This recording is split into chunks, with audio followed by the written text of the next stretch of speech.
জৈনিক বন্ধুর সাথে অনেকদিন পর দেখা।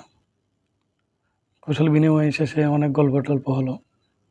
গল্প-টল্প শেষে সে বলল, "দোস্ত, আজকে একটা সোশ্যাল মিডিয়াতে নিউজ দেখলাম।" আমি বললাম, "কি?"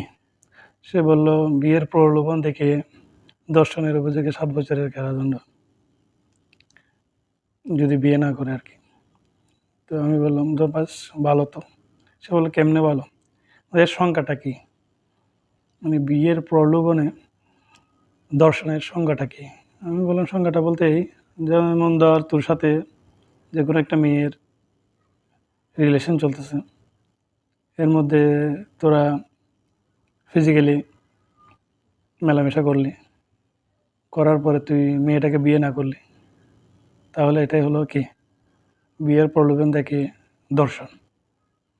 আর মেয়েটা যদি এই নিয়ে অভিযোগ করে তাহলে তোর ৭ বছরের কারাদণ্ড।"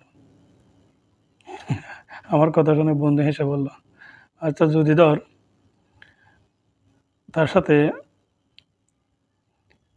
রিলেশনের সময় আমাদের দৈহিক সম্পর্ক হলো এবং বিয়ের সময় সে আমাকে বিয়ে না করে অন্য কাউকে বিয়ে করে ফেলল। তাহলে আমি কি করব? তখন কি তার ৭ বছরের কারাদণ্ড হবে?"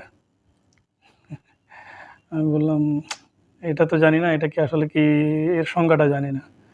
সংজ্ঞাটা নিশ্চয়ই কর্তৃপক্ষ দিবে। বিয়ের প্রলোভনের দেখিয়ে ধর্ষণের সংজ্ঞাটা কি শুধু কি মেয়েদের ক্ষেত্রে প্রযোজ্য, না ছেলেদের ক্ষেত্রে, না উভয়ের ক্ষেত্রে প্রযোজ্য? এটা এরাই ভালো জানবে।"